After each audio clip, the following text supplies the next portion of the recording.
All right, looks like we are live and ready to go. Thank you, everybody, for being with us. As always, I'll give people a few minutes to jump on. We've got a lot to talk about this week. The campaigns are certainly heating up, so lots to cover. But I guess I'll start here and say, you guys are lucky you're getting me tonight and not my wife, Happy. She is fired up. And it's been building just from a lot of the stupidity in recent weeks with frustrations over the lack of seriousness in the campaign. We both like Succession, and one of our favorite moments in there is when Logan says, "I love you, but you are not serious people." And that's how we feel right now about the race and my two opponents. And then for those who are on my socials, you are aware that not that long ago, somebody went on and posted a vile comment, which it gives you guys a very small window into what we are seeing. And thankfully, my wife is shielded from that mostly. My family is shielded from that mostly. But comments like that, I get basically on an hourly basis, both publicly on my socials, in private messages, in emails, in texts. It's pretty constant. So my wife saw one of those comments and absolutely went off, and obviously I posted it as well. So we'll start by talking about that and get into a whole bunch of other topics. I was already planning on a handful of rants tonight just because there's been some things that have been frustrating me all week. So let's just add one more to the pile. But I do want to get this talking about substance. So by the end of this live, we've got a handful of topics we're going to cover. And as always, if you've got topics you want to cover, jump into the live stream chat, or you can send me an email or comment on any of my socials, and we'll cover those topics as well. And I know for most of you, you're not watching this live, you're watching this after the fact. So thank you also for joining us. And by the way, if you've ever got comments or questions or thoughts, I know not everybody can join us at 7 o'clock on a Tuesday night. I met a few people yesterday who said they'd love to join us, but that's exactly when they're busy with family dinner, and I'd hate to pull from family dinner. So if that's one of you that you watch after the fact, or maybe jump in on a topic that is important to you, always feel like you can join in as well. Send me an email or send an email in through the campaign website if there's a topic you want to see covered, and I'm happy to cover that. Even it would be the week after or the week after that. But hey, Christy, thank you for joining us. Happy to have you here. So thank you guys for joining us. Let me first start with this. So we talked about the comments that are constantly posted and the names that I'm constantly called and the attacks that are constantly made. And this latest one is a doozy, and you can see quickly why it set my wife off. Talking about God wouldn't let me reproduce naturally for a reason. I'm just another bigot like Darren Bailey. This individual feels sorry for my imitation child, I mean test tube children. God didn't want me to reproduce, and now I know why. Okay, so you can see why that set off my lovely wife. You see, but for the people who post things like that, and this honestly is kind of tame compared to some of the stuff I get in private messages. We've had to get security involved. We've had to actually even get law enforcement involved in some cases. I've had threats against my livelihood, my company, me, even hinted towards my family, though never direct, to be clear, but even hinted towards my family.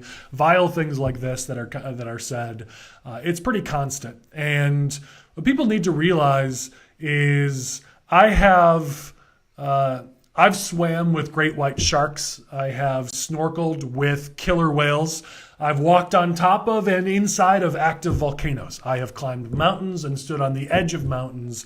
I have whitewater rafted down waterfalls. If you think a Facebook comment is going to get me to quit a campaign, if you think sending me a nasty private message is going to put me on tilt, if you think you can some way control me through your negative comments, you don't know me at all.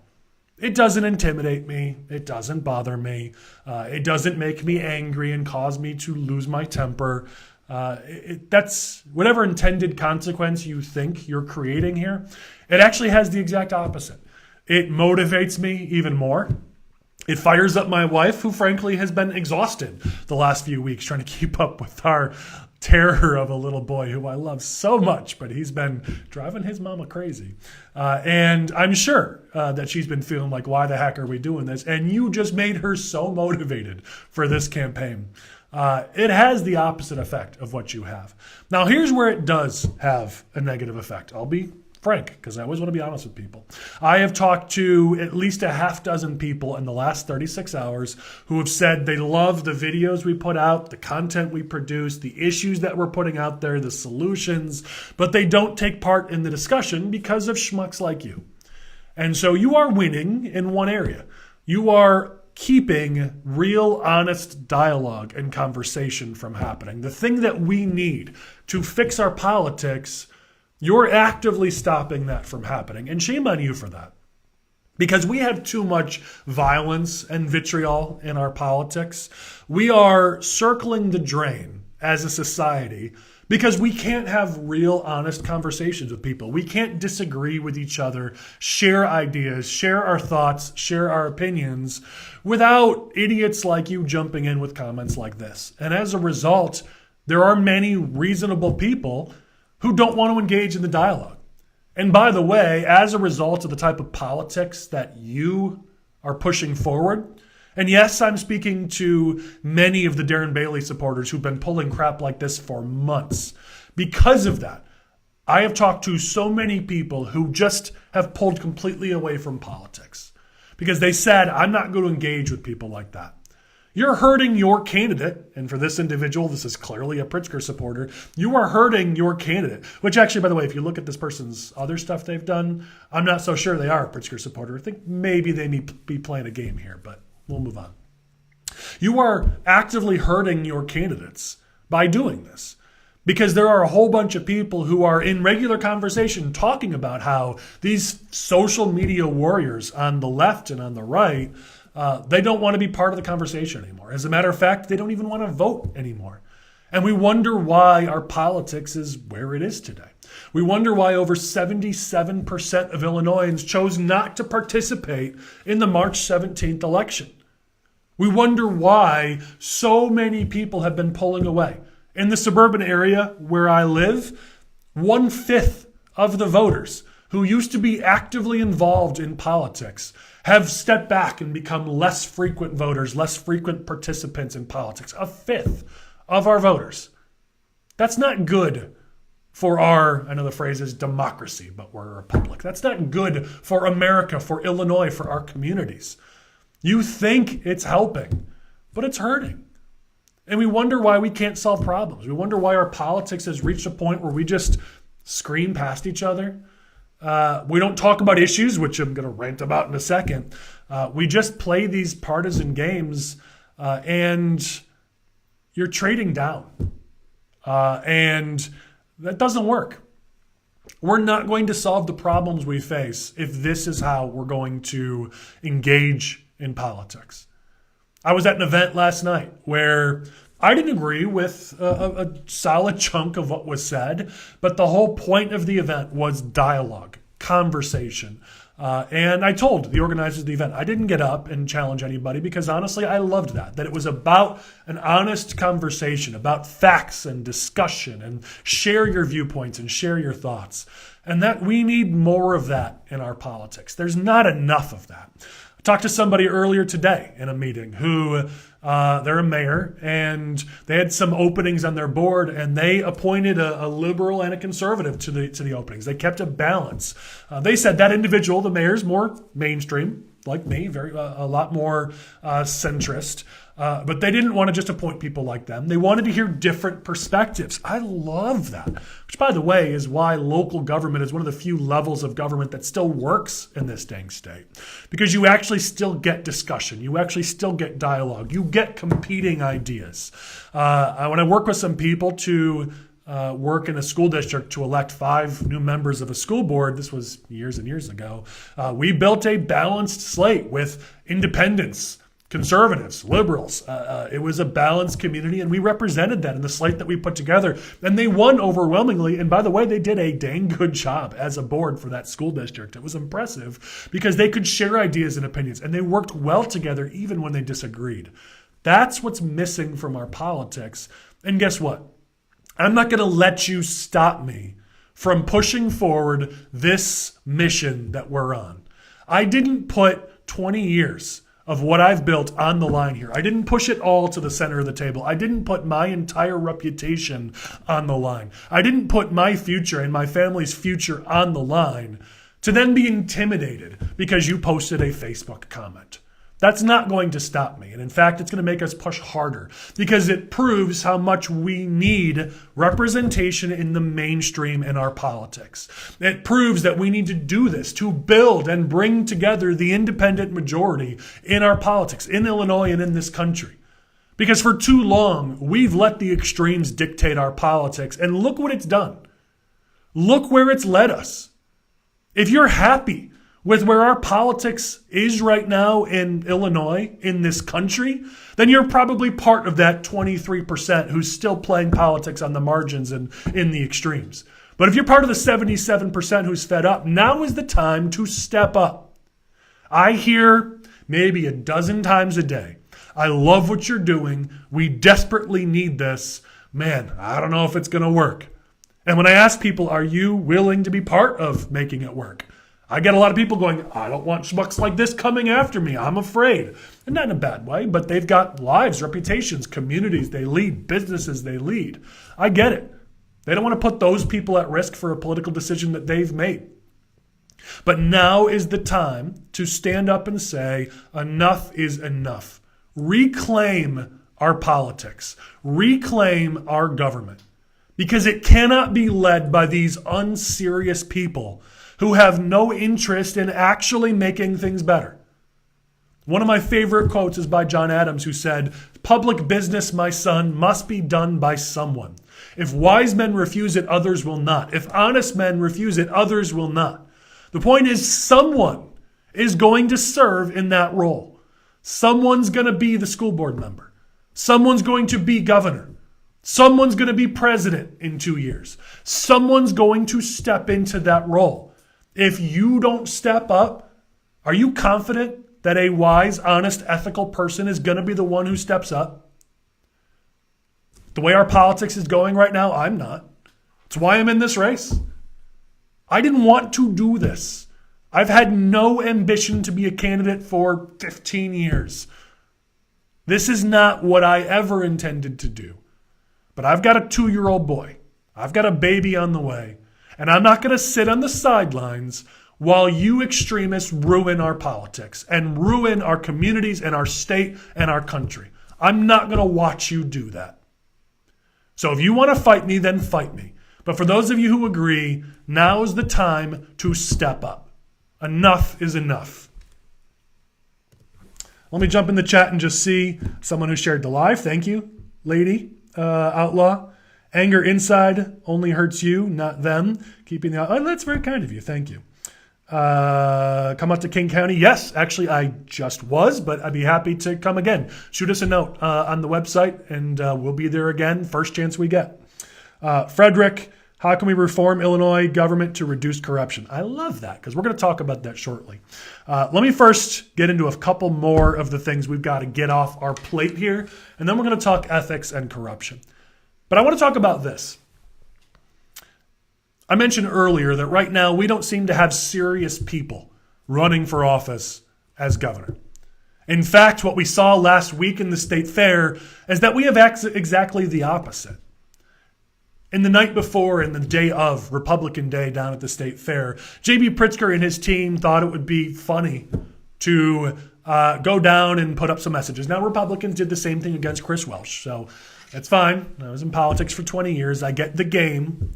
But one of the things that J.B. Pritzker did was send a bunch of people down in T-Rex costumes to try to troll Darren Bailey. If you don't understand what the troll is there, it's something that Pritzker's been trying to use against Bailey since the last campaign, which is a school that Darren Bailey founded is based on a very, I think the correct term is a fundamentalist Christian viewpoint. I mean no disrespect if I didn't word that properly, but I believe that's the appropriate term there.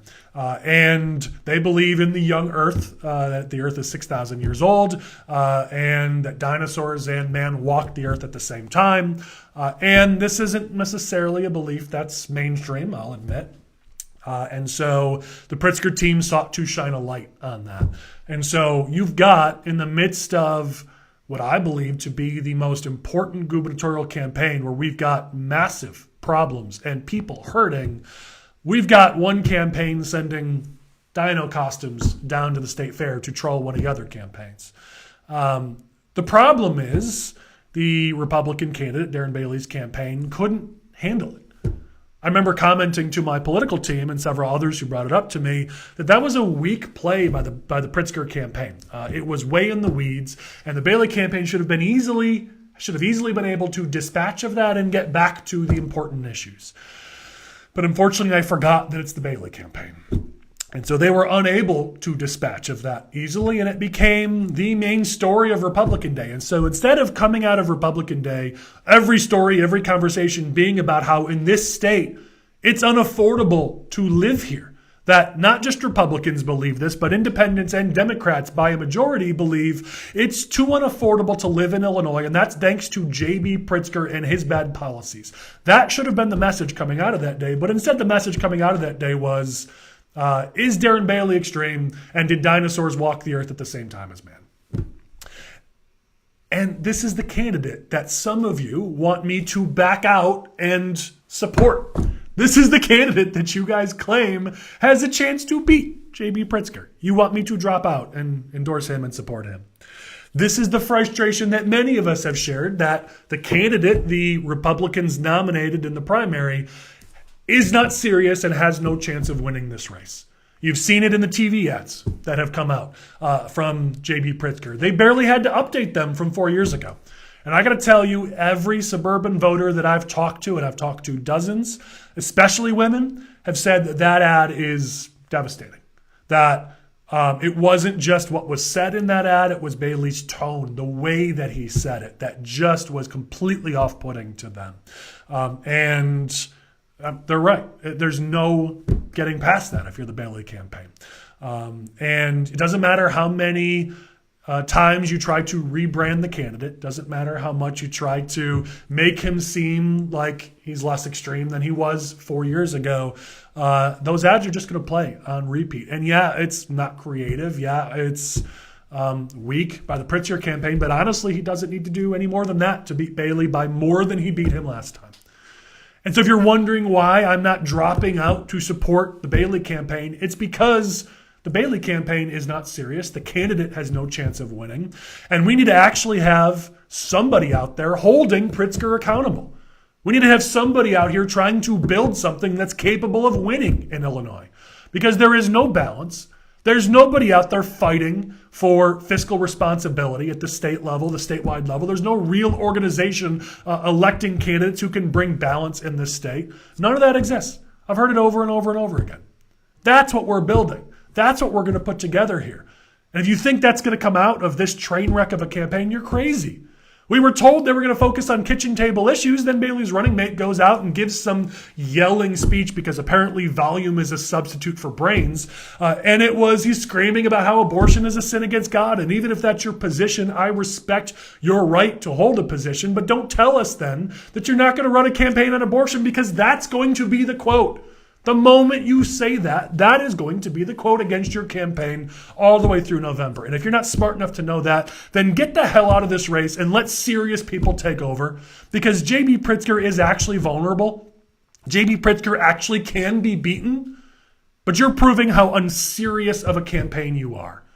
And no, I'm not going to get out of the way for you, because you have no chance in this race. But consider maybe the alternative. Maybe it's time for you to get out and let the adults take over. Let serious candidates step up here and hold J.B. Pritzker accountable, and maybe actually bring his percentage below what it was last time around. Because we have got to stop this exporting of horrible ideas from Illinois to our national politics. We've been doing it for the last decade and a half. And now J.B. Pritzker wants to keep that train going. He wants to take how he's hurt this state, how he's made us one of the worst states for income growth, for affordability, for business, for a future, and he wants to take those policies to Washington, D.C. I'm not willing to let that happen. I'm going to stop that from happening. If you're interested in joining me in a serious political effort, then let's go. Let's do it. But stop with this unserious garbage, please. Last couple things here. Many of you have asked about the debates. Will there be a debate? Will there be a chance? Here we go. Tony saying, don't you ever drop out and endorse Bailey. Unserious, you should see the guy running on aisle 14. Actually, I saw him last night. He wasn't super interested in saying hi to me because I haven't been the kindest towards his election chances and how he's a perennial candidate. So interesting, you should bring him up. Thanks, Tony, for giving your feedback. So a number of people have asked me, I get it all the time, questions about will there be debates? Will we have an opportunity to compare and contrast the candidates running for governor in this state? And I'm going to give you some information, some of which has not been public yet. So this is my thank you to those of you who have joined us. You're going to get some, not just my rants, but some insider information that others haven't gotten yet. So buckle up for that. Let's start here. We need debates in this state between all of the candidates for governor. And here's where I'll be fair and transparent. I would even say that we need debates at minimum between the two major party candidates, and we're on a path right now to maybe not even getting that. The voters deserve to hear from their candidates, and right now they're getting the exact opposite. Forums are getting canceled, games are being played, the debates are being canceled, and at this point, I don't know that we're going to get a single debate, even between Pritzker and Bailey, and there certainly right now is no opportunity for voters to hear from all three of the candidates in this race. That is a travesty. That we're going to say a state of 12.7 million people, one of the most important states in this entire country, one of the biggest states in this country, and we're going to choose our governor without ever getting a chance to hear competing ideas, without ever seeing them stand on stage and answer for their records, for their past, answer for what they're proposing, tell us how they're going to make their ideas happen, and stand under a little bit of scrutiny from the moderators, from their other candidates. We're going to pick our governor in November without ever getting a chance to actually hear from all three candidates at the same time. That should never, ever happen. One of the chief people who is causing this is J.B. Pritzker, that defender of democracy. The guy who has told us over and over and over and over that he and his party, they are the defenders of democracy, and that other party, they're the ones who are the problem here. And of course, you hear it from the other side, and I'll get to them next, don't you worry. But you've got the incumbent governor here who wants to try to pretend like he has a shot at being president. And he can't even stand on stage without a favorable moderator against Darren Bailey, let alone me. Think about that for a moment. I have been attacked for not serving in public office, for not having run before. If all of that is true, then the J.B. Pritzker campaign and our incumbent governor is too much of a pansy to stand on stage with somebody who's never run for office before. Can't even stand up to attacks from a guy who's not at his level in their minds and in the minds of some others. How does he think he's going to run for president? How the heck does he think he's qualified to be president, let alone be governor? If he can't handle Darren Bailey in a debate, if he can't handle me in a debate, if he can't even go on stage without having a favorable moderator. Yes, I said that. Some inside baseball. J.B. Pritzker's campaign is refusing to do debates on, let's say, Fox, or they're refusing to do WGN. They refuse to do the League of Women Voters in Peoria, which the League of Women Voters is left-leaning. And yet, the Pritzker campaign wouldn't do it. The only outlet that they're willing to do a debate with is WTTW, because they know the host of that debate is very favorable to J.B. Pritzker and strongly left of center. That's it. That is the only debate that J.B. Pritzker is willing to do. How weak is that? Seriously.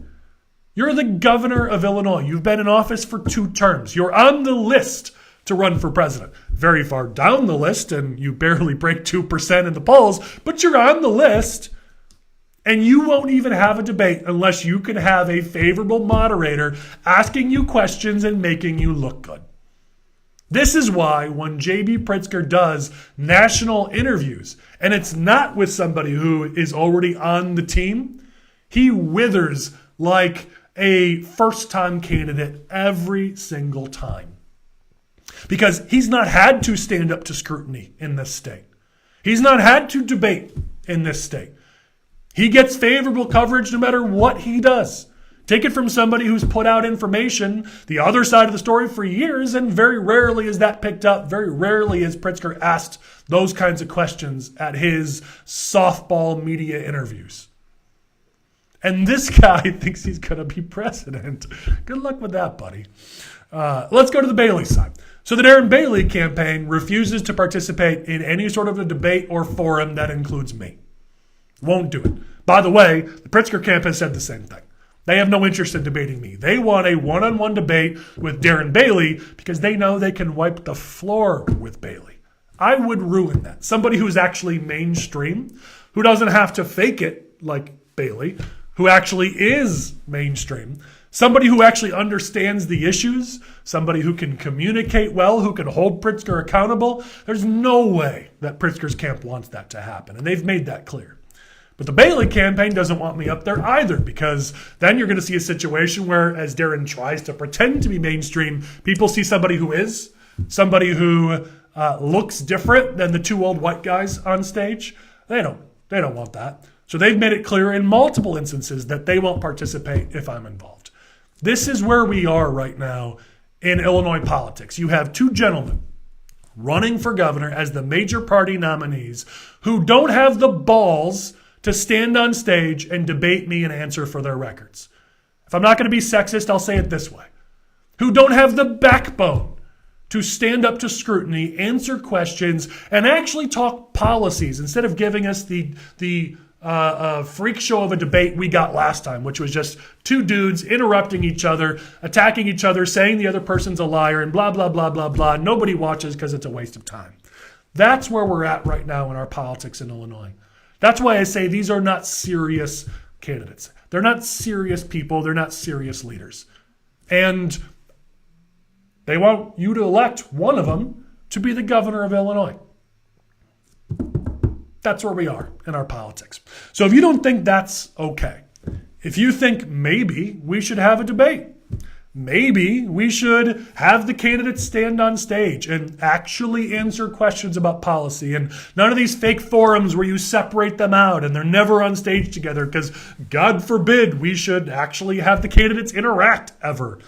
You actually want to see a competition of ideas, you're going to have to step up and say something about it. Of course I will, but everybody expects the independent, the third-party candidate, or whoever it might be, to whine about not being on the debate stage. I'll do it. I hate it, but I'll do it. I'll make a thing of it. I feel like it makes me just as unserious as them, but I got to do it. I got to yell and scream about this. It probably won't make a difference, but I'll do it. But unless there's an outcry from the public, it's not going to matter. If you don't rise up and say, go contact WTTW, for instance, go contact WGN or Fox 32 or the League of Women Voters, call out the Pritzker campaign, the Bailey campaign, publicly on social media for being unwilling to stand on stage and have a real debate. They want to, think about it, they want to lead you as your governor, and they can't even stand on stage in a debate. I don't even know. Anyways, I don't want to spend any more time on this than I have. So if you want that to change, you're going to have to step up and do something about it. I'll do my part, but I can't do it alone. Let's move on to Frederick's comment or question about reforming Illinois government and reducing corruption. And this is going to be the major topic of this live. If you've got other things you'd like to cover, certainly I would love to hear from you. And if you have thoughts on this topic, please jump in. I'll do a better job of popping between the two to make sure I catch your comments before I've finished the topic. I get on a roll. And then, like, oh, wait, I should jump over here. I'll get better. Give me a second.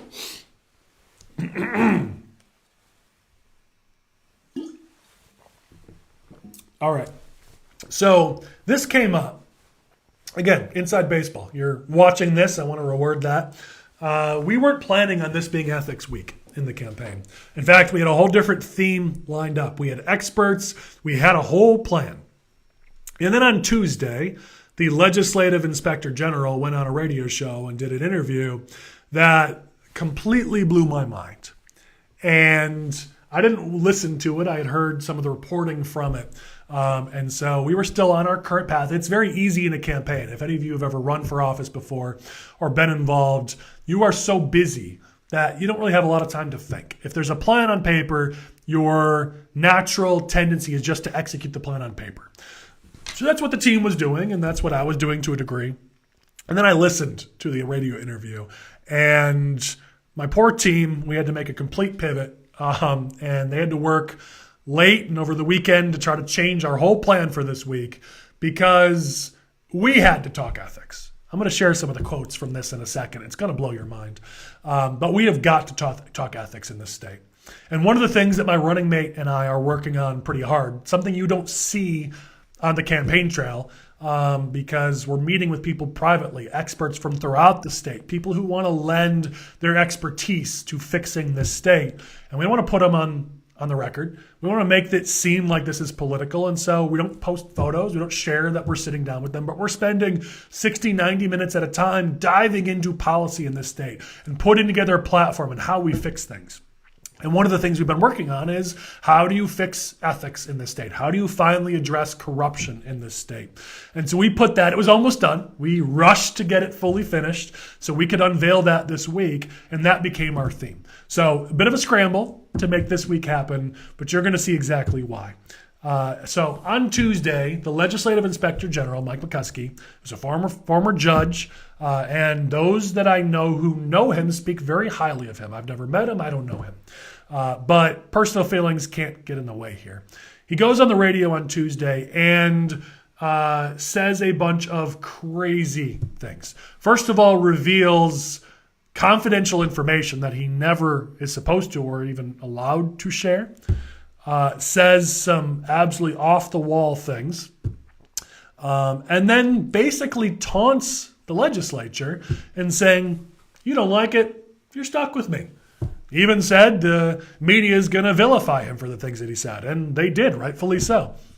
Didn't seem to care. This is where we're at on corruption and ethics in this state. That the individual who is overseeing the legislators, the individual who is tasked with investigating wrongdoing by our legislators, who is tasked with rooting out waste, fraud, and abuse, clearly doesn't take his job very seriously. You wonder why we have a corruption problem in Illinois. I'm going to dive into this more, but let me share, I've kind of hinted at it. Let me share some of the things that McCuskey said in this interview.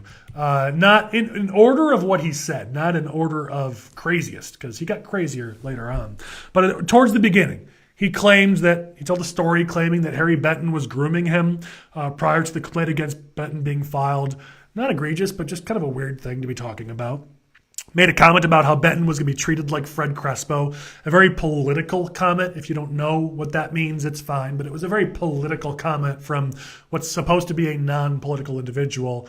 Then we get into some of the serious, more substantive stuff. So in his Harry Benton report, the LIG, he made a number of inaccurate comments where he misquoted people and said so-and-so did this or said that when it wasn't accurate. And has been rightfully called out for that multiple times ever since that report came out. And he's defended himself in the past. And here he said that those were just minor details and those minor details are not important. His exact quote was, "Don't pick the fly shit out of the manure." That was his quote. And he makes in the process of his defense, he makes a decent point that as a judge, he likes to look people in the eye. And when he's interviewing people, he wants to know that they care. So instead of sitting there writing, he wants to look at them. But the moment you give that just a moment of thought, you realize that that excuse falls apart. You could have a court reporter, you could record it, you could interview them twice and say that the second time will be on the record if you think the first time they don't want to be on the record. There are options. Or in your report, just say, so-and-so said something to the effect of. But when you say it's a quote, when you add quotation marks, you say this is what they said exactly. And so then when that's not what that person said exactly, you are raising questions about a very important process. This report is used to determine should an elected lawmaker be booted from the House of Representatives, or should they resign from the House of Representatives. Somebody who's been duly elected by the people. This report's a pretty big deal. And so you have to get it right. When you get it wrong, that's not a small thing. You are raising questions about the accuracy of your report. You're now giving the defendant, that's not the right term, but I'm not a lawyer. You're giving the subject of the report, the person who potentially did something very wrong, you're giving them an out now. Because they can now point to the inaccuracies of your report and claim that, you know what, there's other problems in this report, so you can't utilize it. And by the way, in the court of law, if this was in your courtroom, former judge, you might not be able to use that as evidence because now holes have been poked in that report. You might have to instruct your jury to ignore that piece of evidence because it's been proven inaccurate. That's how big of a deal this is. You cannot sweep that under the rug. You made a serious mistake and you have got to change course. If the legislature doesn't see fit to remove you, which they should, and we'll talk about that, but if they don't have the guts to do that, then you need to fix this problem. A very serious problem has been unearthed here, and I'm hoping for the next 2 years that you have this job, you're going to do a better job. So listen to that and learn from that, please, because this wasn't a minor thing. It gets worse. He then went on the weirdest of tangents, trying to explain what is and isn't sexual harassment. And he kept talking about how Harry Benton was creepy.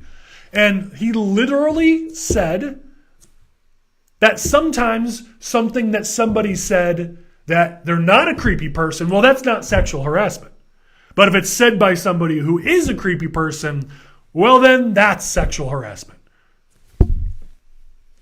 Judge, sexual harassment is sexual harassment.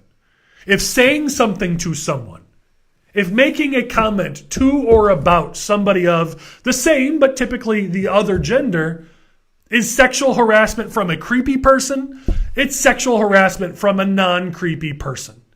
And trying to figure out, again, this is what he did during this interview, trying to figure out where the line is between when something is sexual harassment and when it isn't sexual harassment shows that you're part of the problem.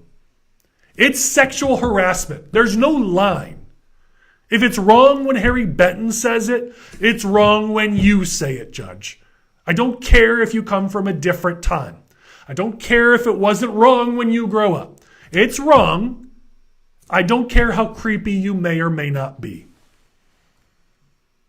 It gets worse.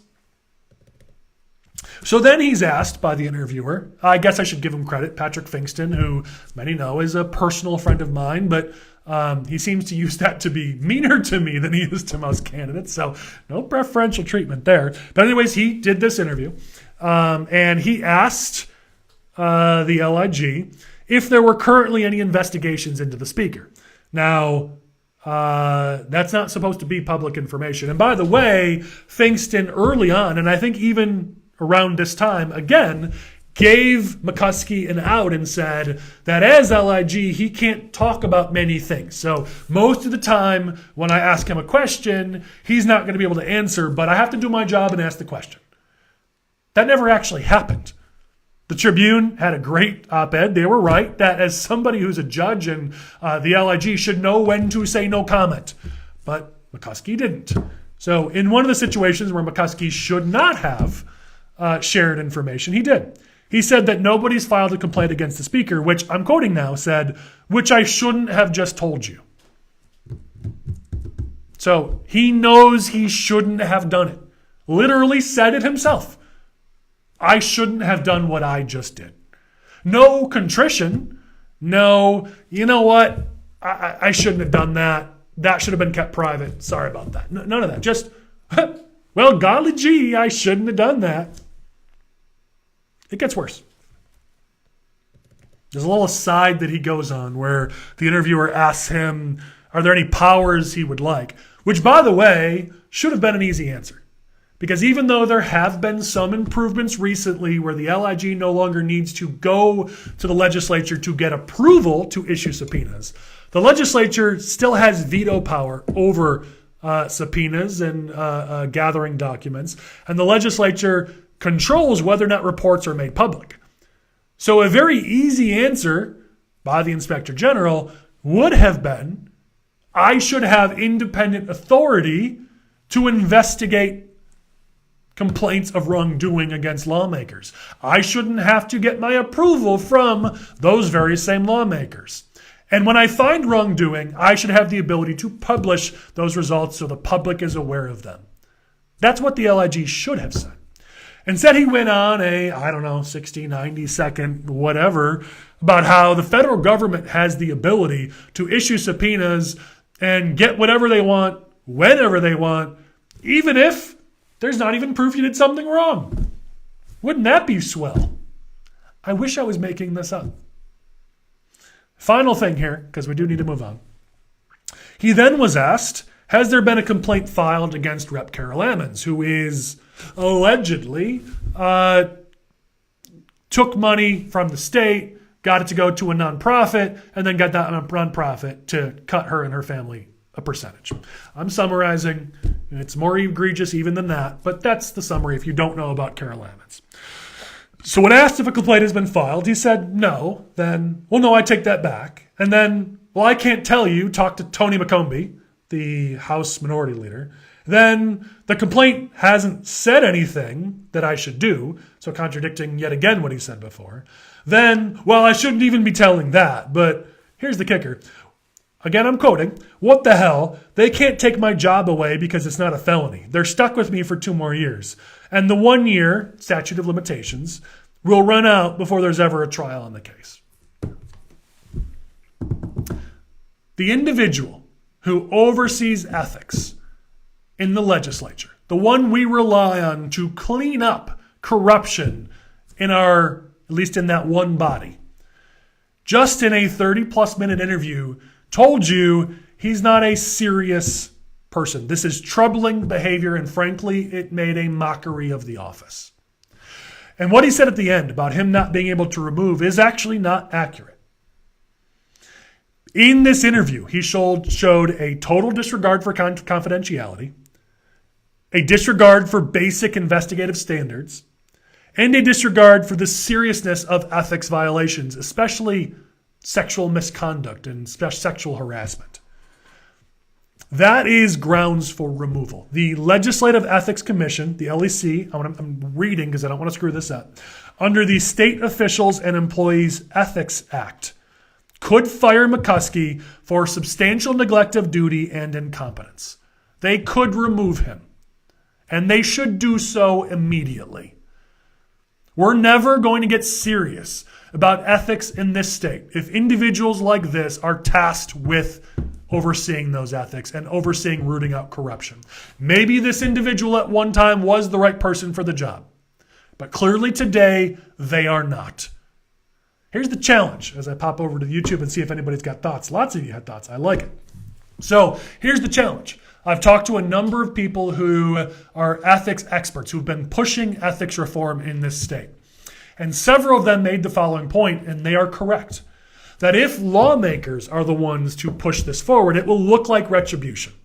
And if one party pushes this forward, the other party will use it against them in the upcoming November elections.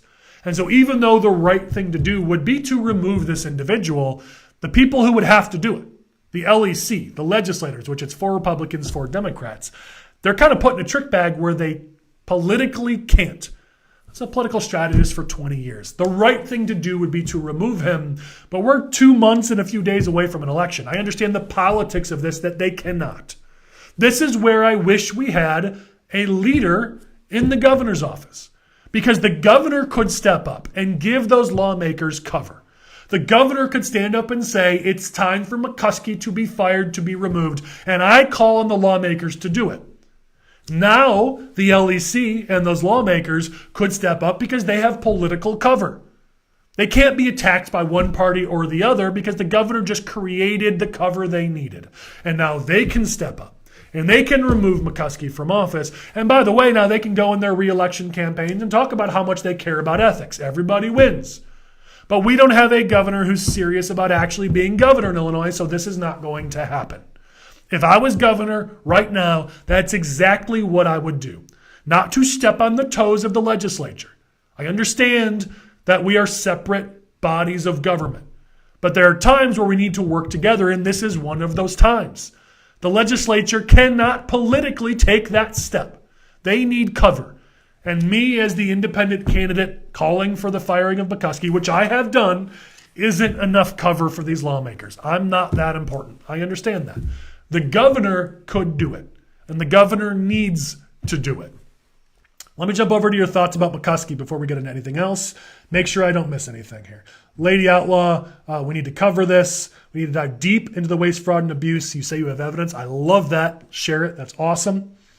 No accountability. All right, I'm going to get back to some of the things that you brought up here, and I will get to your question hopefully by the end. If not, I'll point you to several interviews I've done recently that covered that topic. But let me get to the larger problem in Illinois, because I've hyper-focused on McCuskey.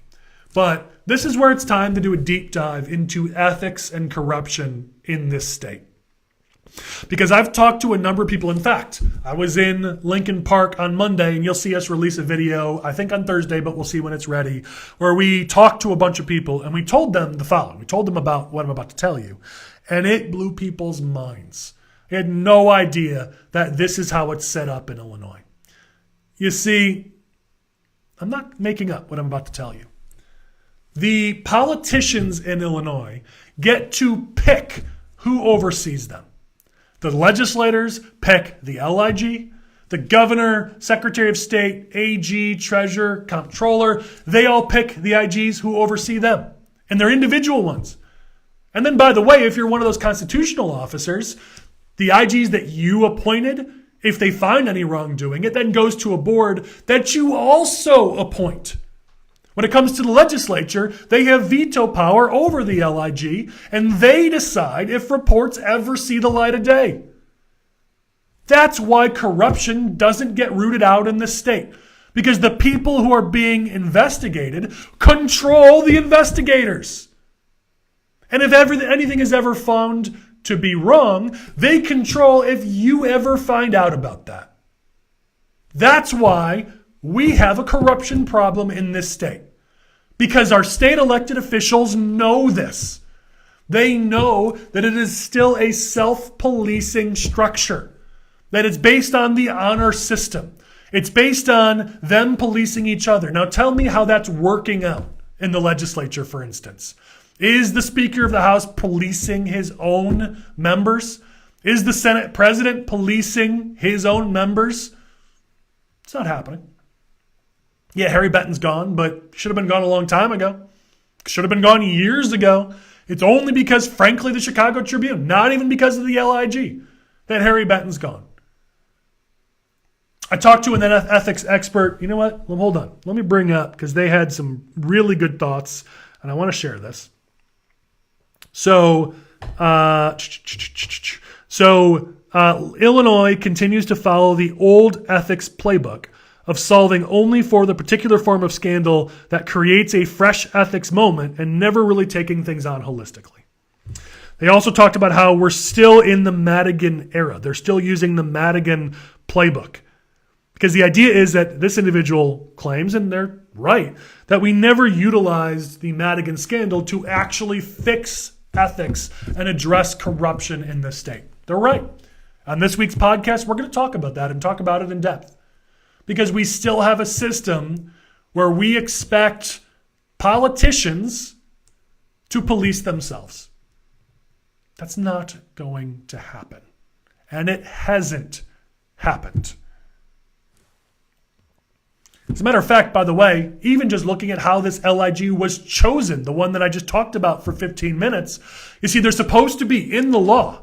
It's supposed to be a citizen-led committee that identifies individuals, that they then nominate those individuals to the LEC, and the individuals in the LEC, the lawmakers, then pick from that list.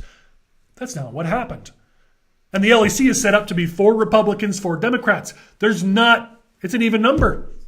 So nothing ever gets done because 4 Republicans say yes, 4 Democrats say no. 4 Democrats say yes, 4 Republicans say no. It is set up to fail.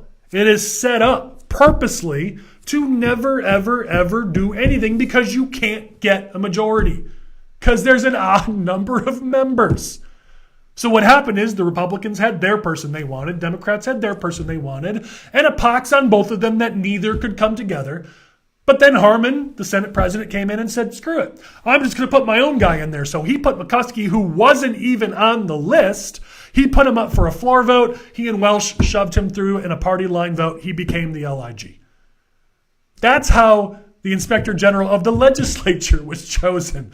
They didn't even follow what's written in the law for the dude to have gotten the job in the first place, which, by the way, to me, seems like that alone should be grounds for the ability for the LEC to dismiss this individual. But I'm not a lawyer. I think lawyers have told me before today that that's actually not grounds. But just as an everyday person, that seems to be they shouldn't have gotten the job. Legally, there you go. There's your grounds. Get rid of them. This is how ethics is done in the state of Illinois. This is how broken our ethics system is. You cannot see reform if you can't change that system. I'm going to then go into what our plan is. But first, again, told you I want to be better about going back to the comment section. So let me make sure I didn't miss anything. Brookdale, thank you for addressing McCuskey. Frederick, I just said how McCuskey got the job, so thank you for your question, and I'm glad I already got to it. That's why there's no actual audit. Yeah, so lady, you've made an important point here that I have yet to make, so thank you. Let me tell this to people. The IGs, their job is not just to investigate lawmakers. It's also to investigate employees of those branches of government. And their job is not just to look into lawmaker misdeeds. Let me find this. I want to say this right. Their job is to find fraud, waste, abuse, misconduct, neglect within state government agencies and public programs. This is why we don't have waste, fraud, and abuse being rooted out in the state. Because the people who are chosen, the people who are supposed to be rooting that out, answer to the very politicians who voted for and enact those budgets and those programs. Do you really think they're going to say that's fraud? The people who are supposed to be finding where our tax dollars are wasted, where misdeeds are happening, where problems are occurring within government, they answer to those very same politicians who are doing it. This is why unless the feds jump in, or unless the newspapers decide to take this seriously for 5 minutes, that's the only time that wrongdoing is ever uncovered in this state. Because the people whose actual jobs it is to uncover that wrongdoing answer to the politicians who would never let them do it.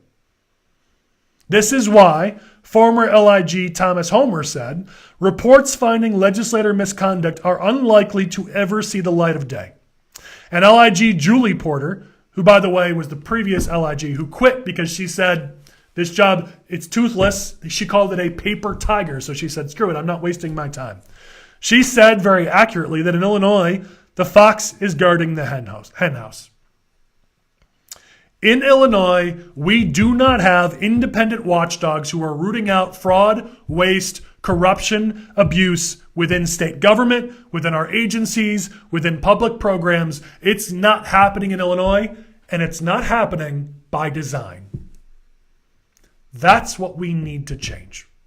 Let me make sure I don't miss any comments, and then I want to go into, Lady Outlaw, you are 100% correct, that taxpayer dollars are being wasted, and this is why we don't even know the details about it. All right, so what's my solution? Those of you who know me know I have no interest in ranting about problems without providing solutions.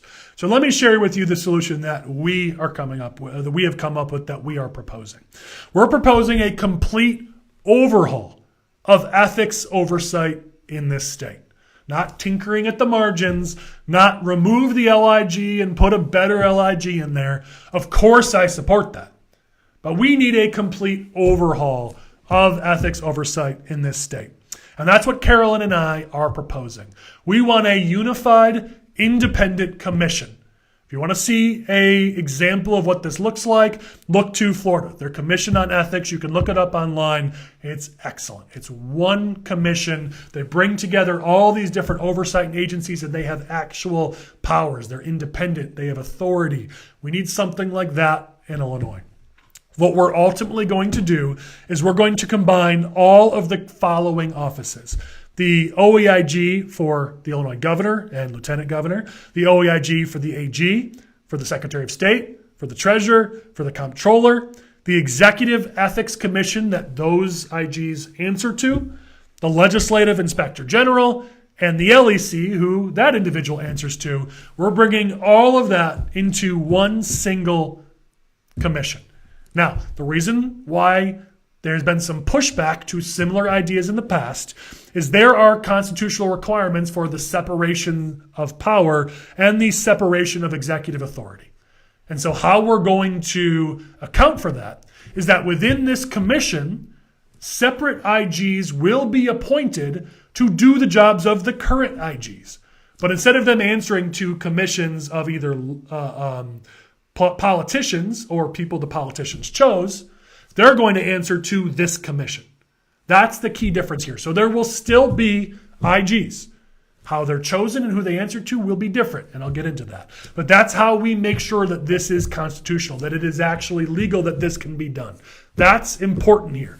I'm going to talk about that again in a second because how we pick these commissioners is important, again, to make sure that this doesn't just get shoved in front of the state Supreme Court, who then knocks it down like they did for Madigan for years because they're in the pocket of some of the politicians. This is how we make sure that we pass constitutional and legal muster.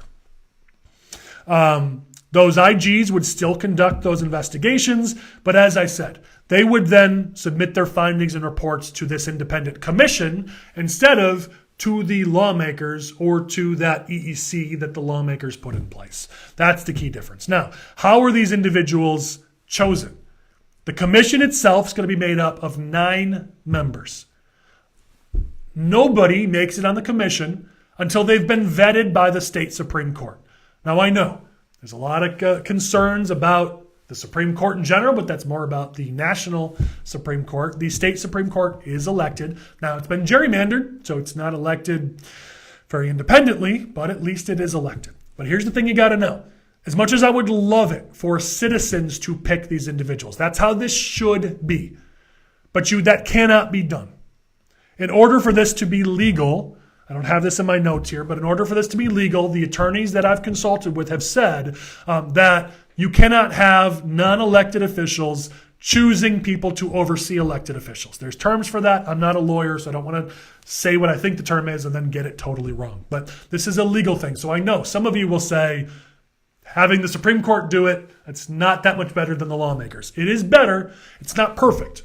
But legally, we can't implement the perfect solution. So absent that, what I at least want to do is have judges who tend to be more nonpartisan, even though in this state we make them run partisan, which is so stupid, but I don't want to get off on a rabbit trail. What they will do is they will vet the potential members of this commission.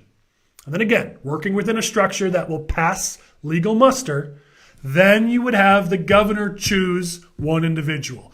The Senate president, the Senate minority leader, the Speaker of the House, the House minority leader, the Attorney General, Secretary of State, Treasurer, Comptroller will also each pick one member. That's how you get to 9. But they can only pick from the individuals that were vetted by the Supreme Court and submitted by the Supreme Court.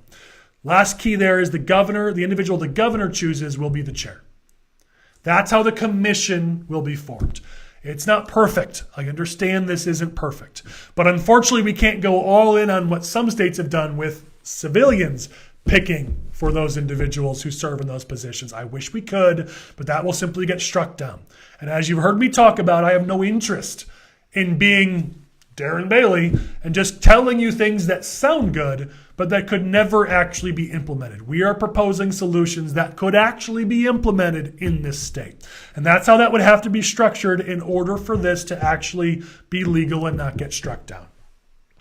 In order to fill IG vacancies, those will be filled by the independent commission, a majority vote of those 9 individuals on that individual independent commission. But still, those individuals would first have to be vetted by the Supreme Court, the state Supreme Court. So again, still providing some level of balance here and some level of oversight.